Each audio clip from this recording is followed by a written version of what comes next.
I think that often some of our favorite pieces of art and media are those that leave us wanting more. They're so good and maybe so complete in their own right, yet we enjoyed engaging with it so much that by the time we're done, whether we've analyzed or experienced every bit of it or not, we want more of it to consume. The original Star Wars trilogy was so well liked that its diehard fans wanted more content to engage with for years, and though they got some, I'm sure it didn't make their excitement at the announcement of a prequel film trilogy any less. Now, in the case of Star Wars, George Lucas always planned on making more movies. He numbered his original prose 4, 5, and 6, so to him the story was always incomplete. The Hobbit, when first written, didn't take place in Middle-earth, but it was revised after its sequel, which we think of much more often than it, was to be in Middle-earth. It's a tough path, a thin line to walk, continuing a beloved work, whether it was ever planned to be continued or not. In Final Fantasy VII's case, it's one of the greatest games of all time, and was thought to be so even at release, yet was part of a franchise that never really made continuations of anything. But by 2002, Square had released an FF game a year, 4 years in a row up to that point, and wanted to continue to do so. With how long development on Final Fantasy XII was taking to follow up 2002's Final Fantasy XI, Square decided to continue the story of another one of the greatest games of all time, 2001's Final Fantasy X, with Final Fantasy X-2 in 2003. And if that had inspired hope for a continuation in the heart of any 7 fans, they wouldn't have to wait long, as the compilation of Final Fantasy VII was announced that same year. Hello, welcome to H7 Bus. My name is Nathaniel Welch, and this is Few Minute Movie Critic. I am not a movie critic, but for the next few minutes, I'm going to pretend to be while I answer 8 questions on my way to rate a movie. Starting with,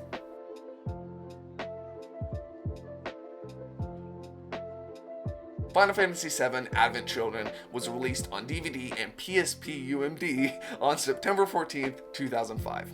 Its director's cut, Advent Children Complete, which has since received 4K upgrades, was released for Blu-ray on April 16th, 2009. Both cuts had theatrical showings before, around, and after their mentioned releases, and the two did great in terms of selling copies. Reception to AC was generally mixed.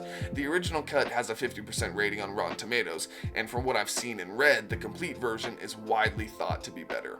You'll find a lot of reviews of the original with ratings high and low, and plenty that sit around the 5 to 6 out of 10 mark. At release, everyone praised its visuals and animation, with most hangups being centered around its plot and pacing, and the degree to which knowledge of Final Fantasy VII the game was required in order to more deeply understand or enjoy the film's narrative. Complete is thought to perform better in both those cases, visuals and story coherence, with the movie's audio side also more highly praised. Advent Children has connections to the other parts of the Final Fantasy VII compilation project, obviously, but there's 2 I want to mention. Before Crisis, a part of the project released 1 year before AC, and Crisis Core, another part released 2 years after, were, like the film, praised for their visuals, but were overall more positively received, unlike Advent Children. And I don't just bring that up to say that Final Fantasy anything is always great looking, but just to inform you that in AC there are some plot focuses and ideas related to the main characters of those games, more the Turks than Zack, to complement them, as the stories are all connected and such. Back on track, Advent Children is basically thought to be entertaining and fun to watch, but whether or not its plot is to be enjoyed, which is obviously a huge part of any film, depends on the person.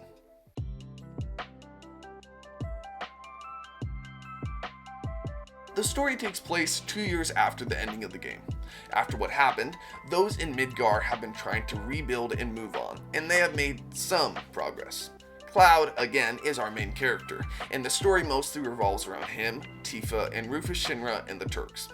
Living in a new city built in the ruins of Midgar, called Edge, Cloud and Tifa run a delivery service from a new 7th heaven, and are the parental guardians of an orphan named Denzel.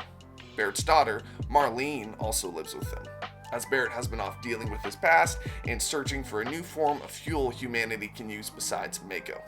The rest of the playable cast from FF7 have been developing as well, mostly going back to their homes to help their peoples reconcile with and persevere through the current state of the world. So, while all that's mostly positive, lately an incurable terminal disease known as geostigma has been spreading throughout the world. In Edge, many people, a lot of which are kids, including Denzel, have been infected, and though Cloud has been trying to find a cure for Denzel, he has been unable to find one. Near the beginning of the film, Cloud meets with Rufus Shinra, who also has geostigma, and the Turks Reno and Rude. A group of 3 silver-haired men, clad in black, thought to be connected to the main villain of the past game, have something to do with and something to gain from the spreading of geostigma, and are after a particular object of importance that they think Shinra, or Cloud and his friends, may be in possession of. Though they're kind of all reluctantly forced into it, Cloud especially, it's up to him, Tifa, Reno, and Rude to find a cure for geostigma and stop the 3 remnants who won't stop at hurting those close to our main cast in order to get what they want. I was pretty intentionally vague about some story bits there, and maybe it sounds a little convoluted. That's because it is a little convoluted. The film was intentionally designed in a way to benefit rewatches, and it's a pretty direct continuation to the game, almost an epilogue rather than a standalone story. I like it though. I think it maybe could have centered around Cloud and Tifa even more than it did, but I did like seeing the Turks. It makes sense why they were featured given how Before Crisis was still receiving content. I first watched Advent Children years and years ago with my brother. I'd seen it twice before buying it for this review. I think once in its original cut and then the complete version the second time. I don't really know how I felt about it then, but I've seen it 3 more times now, and after playing and becoming a fan of its predecessor, I unironically love this movie. And that's where this review becomes difficult. Made clear by its intro, this is a love letter to those touched by FF7, and it succeeds in that regard. However, from a critical perspective, as a film, it has some issues. So, how do you rate a film that succeeds with its target audience, yet would be seen as problematic outside of that niche group? The truth is, while I believe I could choose to see this and review this exclusively through a non-biased lens, I legitimately don't want to, so keep that in mind. Final Fantasy VII is one of my favorite video games, and quite possibly my favorite, though I'm not sure. I've loved its soundtrack for years and would like to listen to it more than I already do while I work, but can't because I'll get too distracted thinking about the game. Its story and characters resonate with me, and I really long to experience more stories featuring its incredible characters in its awesome world. I just need to play Remake already. Now you know where I'm coming from while I review this, not from a purely emotional or analytical perspective, but from a standpoint that favors both. I may like Final Fantasy VII more than I like systematically breaking down films, but today, I think we can do both.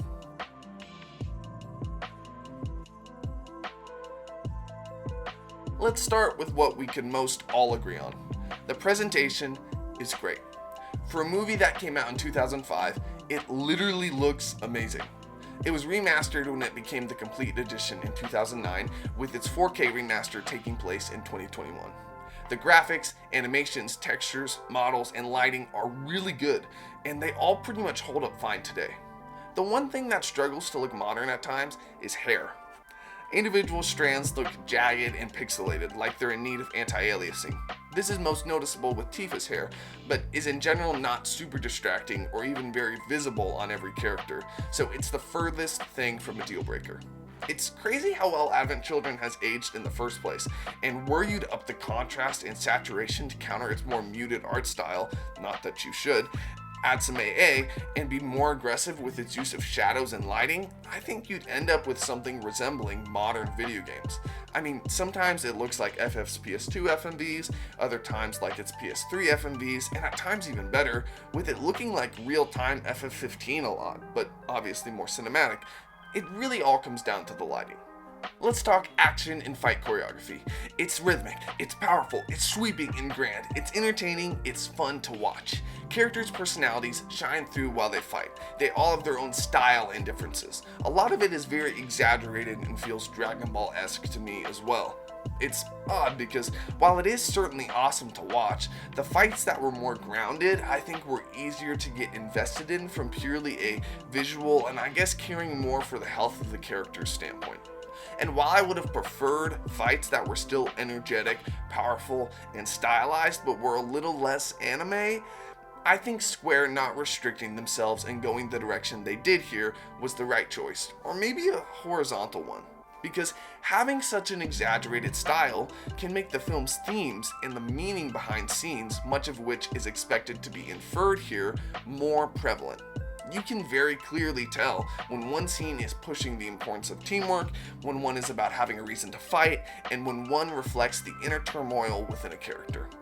So, while a lot of it is more thematically engaging rather than visually, there's a lot of action in Advent Children, and I like it all. Whether or not you think it should all be there, though, is a different story, and we'll get to that later.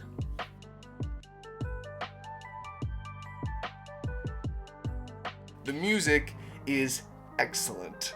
You'd expect no less from the Final Fantasy franchise, which is known to have wonderful music, and 7's soundtrack is certainly good among those. Hearing Final Fantasy music as the score to a film feels awesome, and getting to hear iconic FF7 tracks outside of a MIDI format being played by real instruments is a treat. But we weren't just given orchestrated game music forced to work in random scenes. Not only does the film have some original music, but the songs from the game that are featured you could consider to be remixed. The music really does a great job at serving the story in every scene, so a lot of themes from the game act more as motifs or refrains in a larger song. Music placement is also done very well. Everything sounds good, nothing gets annoying, it's all fitting and exciting, and the film knows when to be quiet, too. Advent Children's sound effects are also superb. They fit what's going on, and I thought the film's audio balance as a whole was up to scratch as well.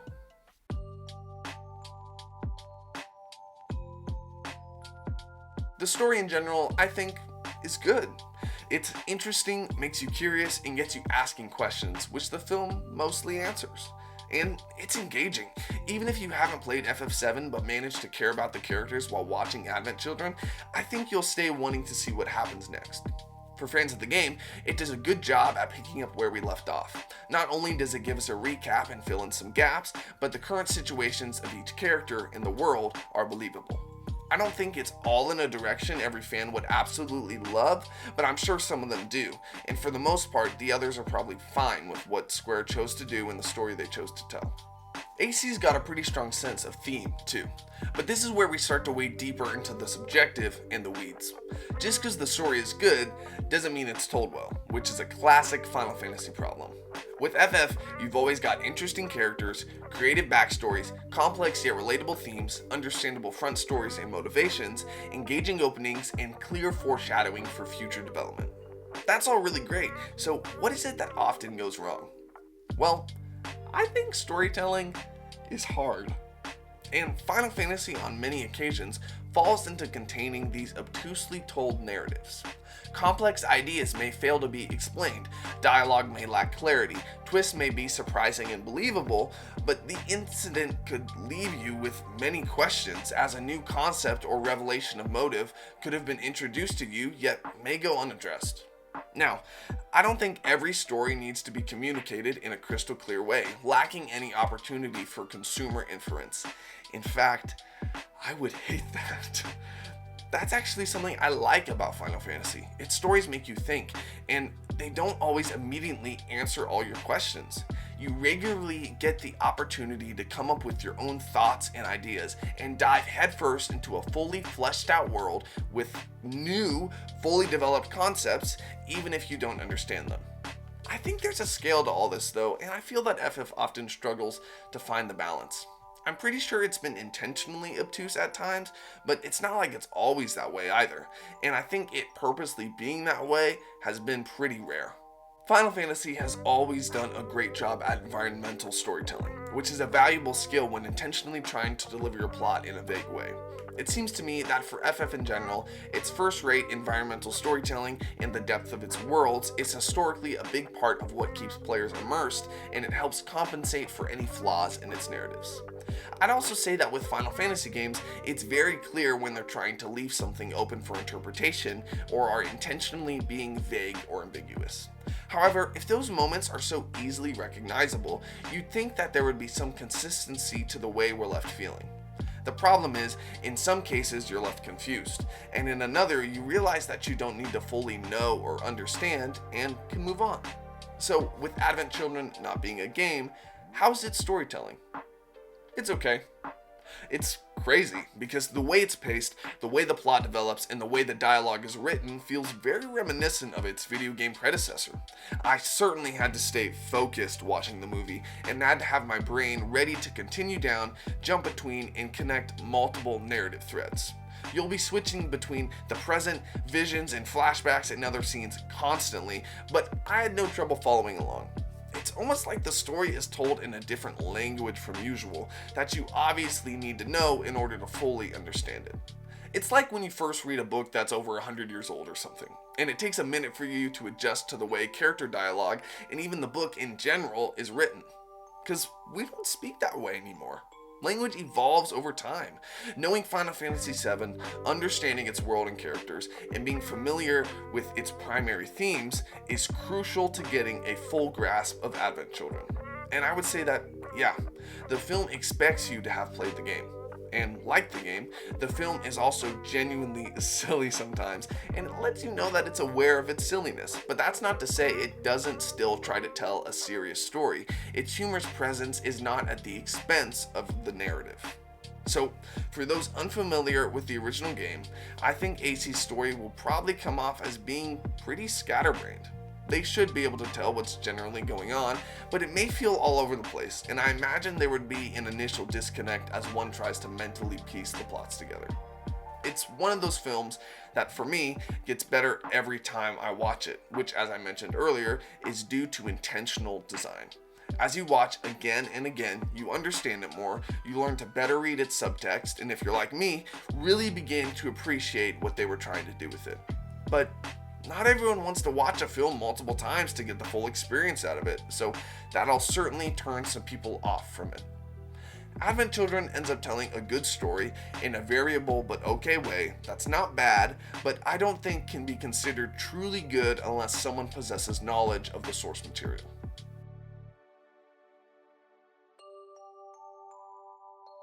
Its pacing is pretty inconsistent. Now, something I didn't mention earlier is that the film's cinematography is incredible. Even for it being animated, there were a few times where it made a transition that legitimately left me thinking, wow. Visually, the movie is just a treat, but a great film is more than just its visuals.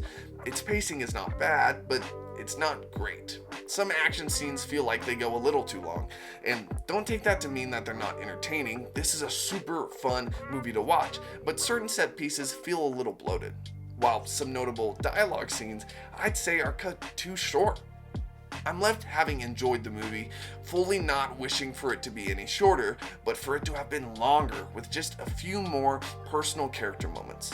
The point is gotten across, but it ends up feeling as though efficiency of storytelling was at times favored over beauty. This is actually a reason why the movie's main theme, while obvious, doesn't feel fully explored. It's able to be reasoned out when thinking about it, but we're missing being shown context and given understanding, and are instead told context and are expected to understand. I still really like it, and the film's theme plus everything going on with it kept me engaged, so I'm left content and satisfied, but not completely overjoyed. And something many people seem to have not enjoyed with Advent Children is its writing and voice work. Listen, I speak English, so when I watch movies, I watch them in English. If I have a choice, I really don't like to watch almost anything with English subtitles while listening to it in a different language. Something I don't understand either is when people say that the acting in a film, show, or game is better in a different language than English. Like, unless you actually know the other language, the nuances of it, and their culture, I genuinely don't think you can properly judge it in that case. Just because the voice direction of incomprehensible talking sounds better to you, doesn't mean the way it's being acted out is actually better. I think Advent Children's acting is good. I think its writing, besides some dialogue being a little too wordy, and the pacing issues I mentioned earlier, is also actually really good. Though I haven't played the new FF7 remake games, I've seen some clips and I've gotten a chance to hear a lot of the new actors, and for the most part, they sound pretty close to their Advent Children counterparts. Some voices are now in a slightly higher or lower range than here, and overall the actors in the remake project sound more dynamic. By that, I mean they're not as measured as the actors in Advent Children. Their portrayals of the characters emote more, which overall shows a change in the style of voice direction above all else. Back to the film, I'm not saying one set of voices is better than the other. I haven't heard either set near enough, but even with their differences, I think the way they all sound fit the characters. AC's translation seems good too. I think the English subtitles may possibly be more precisely translated than the actual spoken dub, but they're basically the exact same, and the dub flows better. The writing in personal and important moments stands out as being great and not obtuse, and I think the voice acting is well done. There are a few lines here or there that sound flat, and just a few other spots where I wouldn't have directed a line the way it was, but it's still all well acted. Everything is satisfactory. Voices are consistent, it's translated well, and the script and dialogue are good. Remembering that all the voice work was originally done in Japanese, you can tell that they must have had some difficulty matching the English dubbing with the Japanese lip movements. It's often noticeable, but not immersion breaking, and the matching is a couple steps above passable overall, so that's fine. If you're ever gonna watch Advent Children, I do definitely recommend watching the 4K remaster of Advent Children Complete, which is the version on iTunes, even though it doesn't say so until after you buy it. The complete edition is not just a different edit from the theatrical cut with extra scenes and updates to the effects and animations. It's literally considered by the creators to be the definitive edition of the movie, and I would agree. This is because when talking about theme and what the movie's trying to say, we start looking at its story, its pacing, the environments it takes place in, and the development and journey of its characters. And I can't imagine how in the world you'd get a good grip on the plot and its themes without the extra 26 minutes of footage added versus the original. Though, there was a scene added involving a fire hydrant that I found completely unnecessary. We've already talked about how the story has some stuff that's initially difficult to understand or that's not communicated very clearly. Without having the extra setup and moments the extra content brings, the story and film as a whole would suffer. And speaking of suffering, that's a good segue to what the film's about.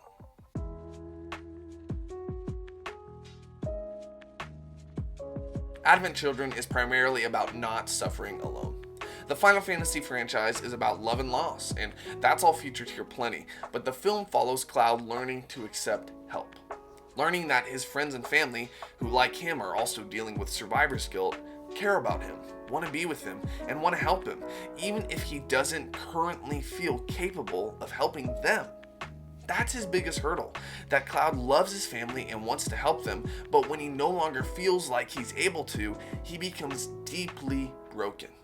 Which, if you played the game, know he already is to begin with, but his family wants to be there to hold him together and fight with him. The whole film keeps this theme in mind, and we see it explained and pointed at with different sets of characters. It just isn't as supported as it could be by the final battle. But they addressed that beforehand, and it makes sense enough.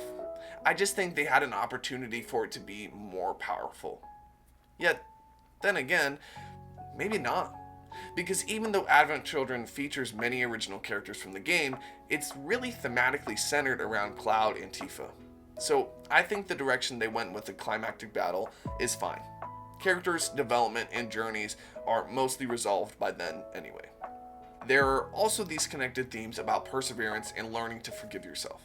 Starting with the latter, it ties into the concept of everyone's survivor's guilt, but also their own feelings about all that transpired during the game, and mistakes that were made.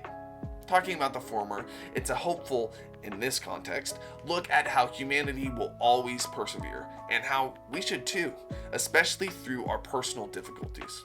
And persevere even when it looks hopeless.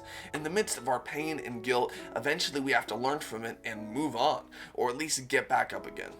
And we don't have to go about it all on our own. Sometimes we're so isolated in our personal difficulties that we're not only unable to forgive ourselves, but unable to see outside of that. You don't have to be alone. And that's a concept present throughout the whole movie, which ends well too. Much like the original game, I would have wanted some epilogue, which we don't get, but that's fine, because the ending is pretty poetic and beautiful anyway. Advent Children's themes are wrapped up well by its ending, and are set up well by its intro. This is also probably a good time to mention that the film's intro, which I also like, doesn't just work to support AC's themes, it supports the film as a whole. I wouldn't be surprised if you feel it bounces around a little too much, but its existing in that way is necessary because of how much setup it does. Like mentioned earlier, the film's cinematography is excellent, and while its shot-to-shot transitions are great, you may struggle with some of its scene-to-scene transitions, especially in the intro, keeping in mind that the feeling of a transition has more to it than just a visual change. Advent Children's scene hopping is pretty polished for the most part. Many of the cuts are so smooth and masterful, but yeah, there are some cuts that are really hard, that do feel very clunky and unnatural, or at least they did for me at first. They feel better with every rewatch, now being all very good. I don't know if that's because I now pay better attention to those specific transitions, or because I know now what to expect from them. Anyway, with how much scene-to-scene movement the film has, it does do a really solid job at helping you follow what's going on in terms of time or location change and catch whenever it's a new scene, flashback, or whatever.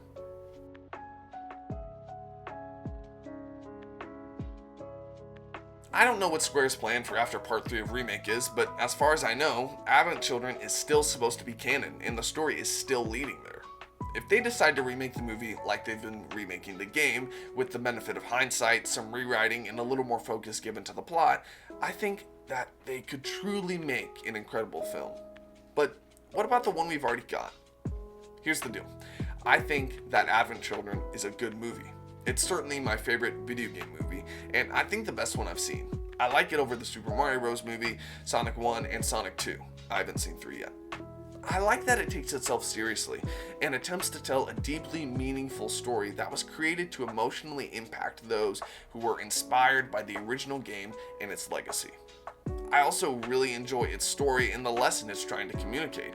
It's actually very effective for me, as Cloud's struggle to let people in and balance his relationships, especially when he doesn't feel like he has much to offer them, is one I personally deal with as well. That idea of embracing your dreams from Crisis Core that was somehow also wordlessly present in the 97 original loosely appears again here too.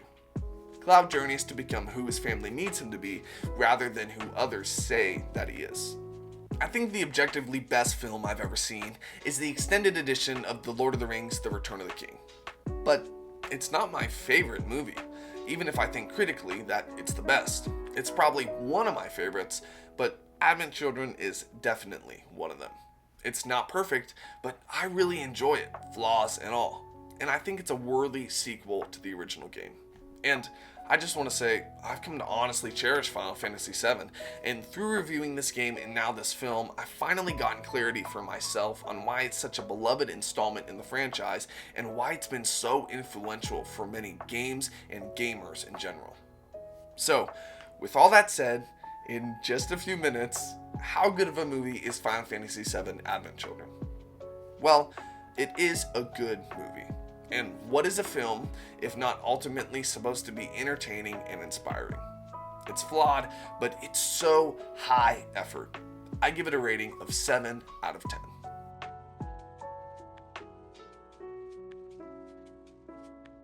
Thanks so much for watching this episode of Few Minute Movie Critic. I hope you enjoyed it. If you want to see more, consider subscribing because there will be more.